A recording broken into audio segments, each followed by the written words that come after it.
அஸ்ஸலாமு அலைக்கும். முஹம்மது நபி ஸல்லல்லாஹு அலைஹி வஸல்லம் அவர்களின் வாழ்க்கை வரலாறு பார்த்து கொண்டிருக்கிறோம்.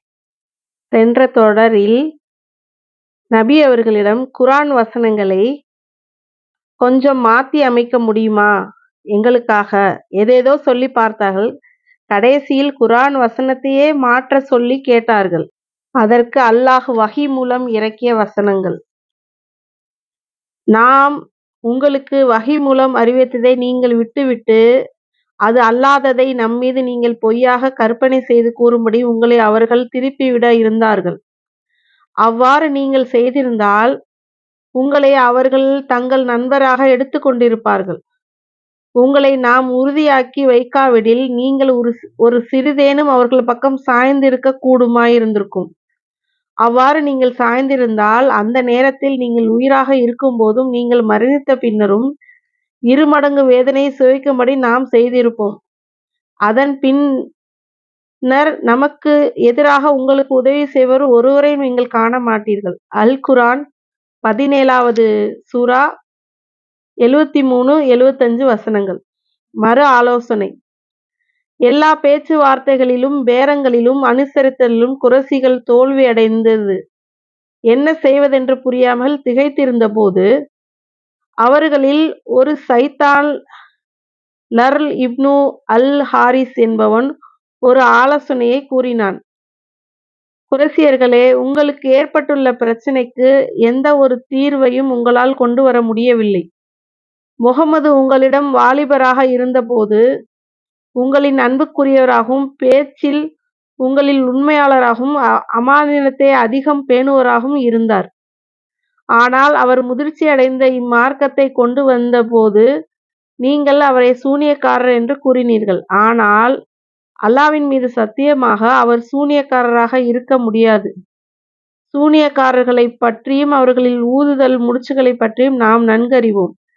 பிறகு அவரை ஜோசியர் என்று கூறினீர்கள். அல்லாஹ்வின் மீது ஆணையாக அவர் ஜோசியரும் அல்லர். ஏனென்றால் ஜோசியக்காரர்களையும் அவர்கள் பொய்யாக புனையப்பட்ட புளுகுகளையும் நாம் நன்கறிவோம். அடுத்து அவர் கவிஞர் என்பதாக கூறினீர்கள். அல்லாஹ்வின் மீது சத்தியமாக அவர் கவிஞரும் அல்லார்.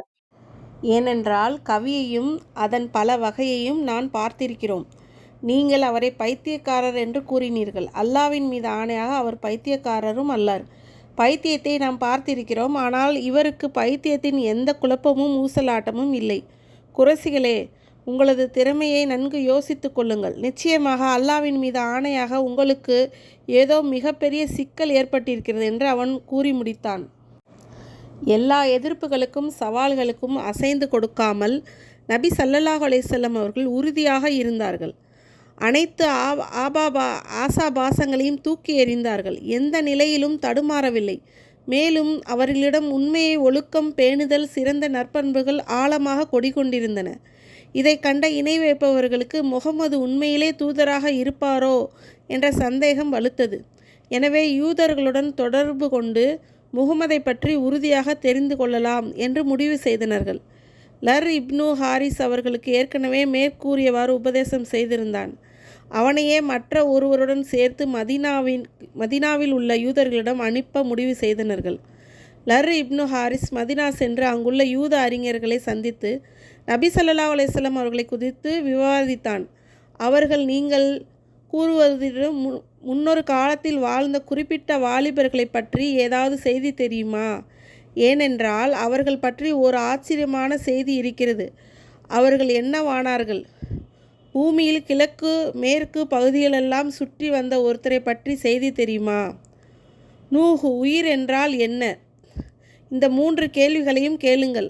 அவர் இவற்றுக்கு சரியான பதில் கூறினால் அவர் அல்லாஹ்வால் அனுப்பப்பட்ட நபி தூதராவார் என்று, அவ்வாறு கூறவில்லை என்றால் அவர் தானாக கதை கட்டி பேசுவரே என அறிந்து கொள்ளலாம் என்றனர்கள். லர் மக்காவிற்கு வந்து, குறைஷிகளே, உங்களுக்கு முஹம்மதுக்கும் இடையிலுள்ள பிரச்சினைக்கு சரியான தீர்வை கொண்டு வந்திருக்கிறோம் என்று கூறி யூதர்கள் கூறியதை அவர்களுக்கு அறிவித்தான்.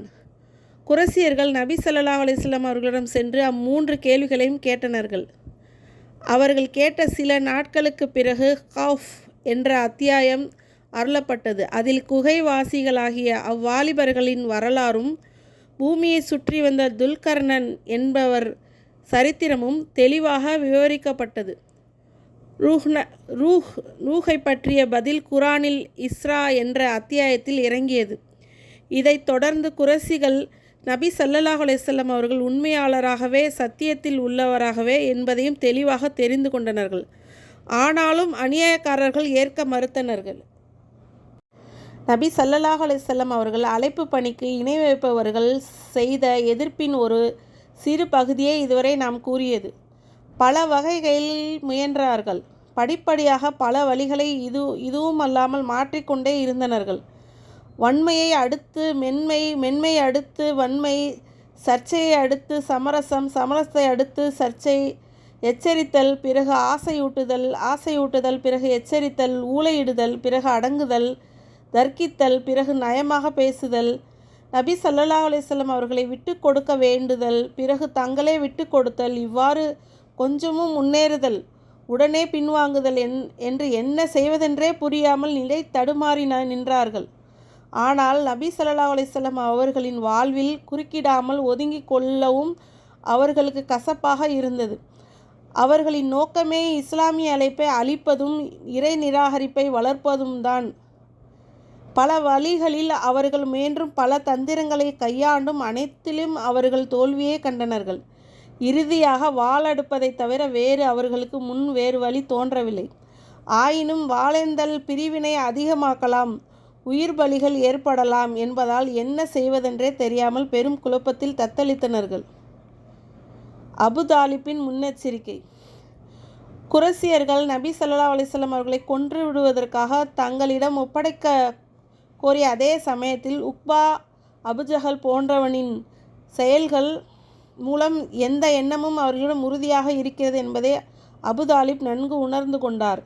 எனவே ஹாசிம் மற்றும் முத்தலிப் கிளையாளர்களை ஒன்று சேர்த்து அவர்களிடம் நபி ஸல்லல்லாஹு அலைஹி வஸல்லம் அவர்களை பாதுகாக்க வேண்டும் என்று வேண்டுகோள் விடுத்தார். அவ்விரு கிளையிலும் உள்ள முஸ்லீம்கள் மற்றும் நிராகரிப்பவர்கள் என பாகுபாடின்றி அனைவரும் அதை ஏற்றுக்கொண்டனர்கள். இதற்காக அனைவரும் காபாவில் ஒன்று கூடி ஒப்பந்தம் செய்தனர்கள்.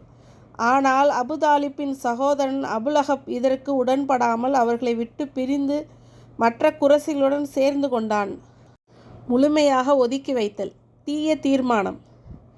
மேற்கண்ட அனைத்து முயற்சிகளும் தோல்வியுற்று போனதால் இணை வைப்பவர்களிடையே குழப்பம் மென்மேலும் வலுத்தது.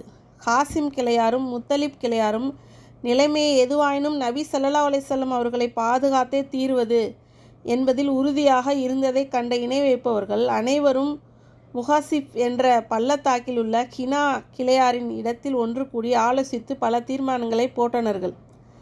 அவையான ஹாசிம் மற்றும் முத்தலிப் கிளையாரிடம் திருமண உறவு கொடுக்கல் வாங்கல், அவர்களுடன் அமர்வது, அவர்களுடன் பழகுவது, அவர்களது வீட்டுக்கு செல்வது, அவர்களிடம் பேசுவது, அவர்களுக்கு கருணை காட்டுவது, ஹாசிம் கிளையாரின் சமரச பேச்சை ஏற்பது போன்ற எந்த செயலும் செய்யக்கூடாது.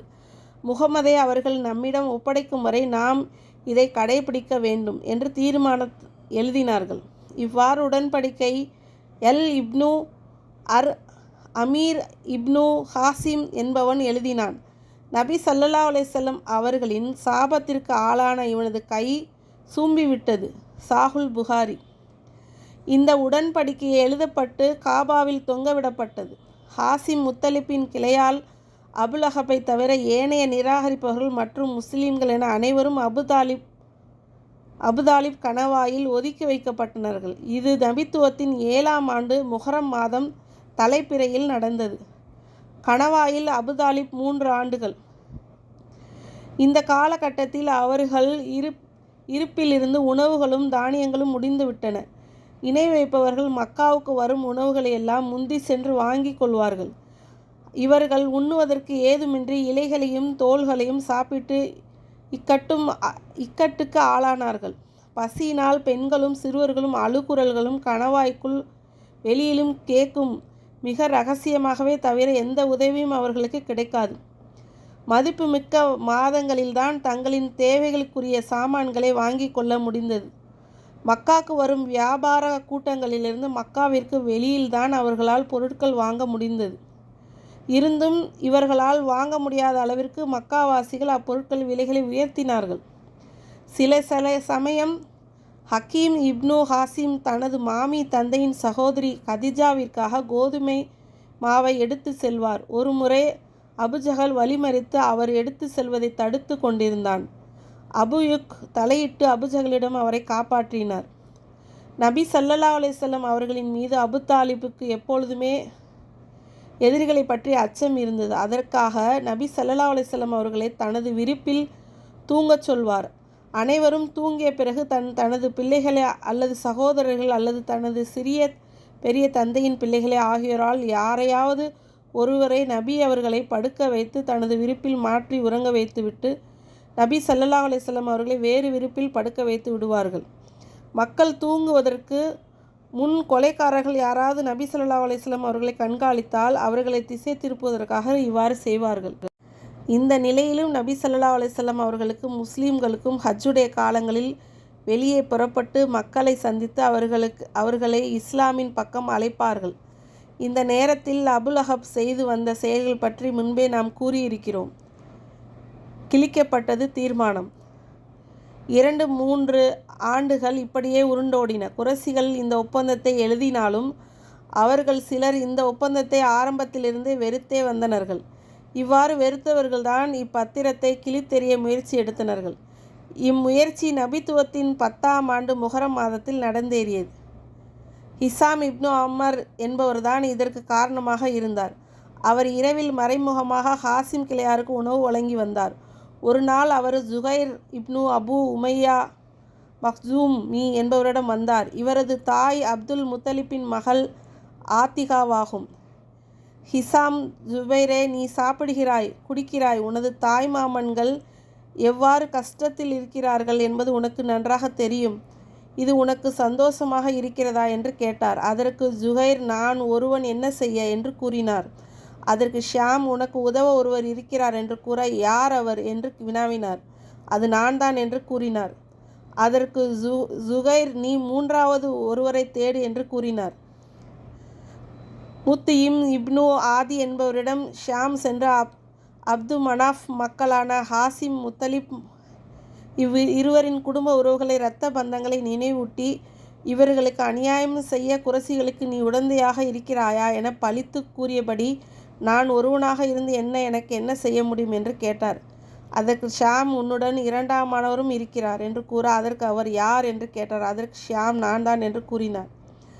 முத்தி 3வது ஒருவரும் நமக்கு வேண்டும் என்று கூற, ஷியாம், 3ஆமானவரும் இருக்கிறார், அவர்தான் ஜுபைர் இப்னு அபு உமையா என்று கூறினார். உடனே முத்தியும் சாமிடம் 4ஆவதும் ஒருவரையும் தேடுங்கள் என்றார்கள்.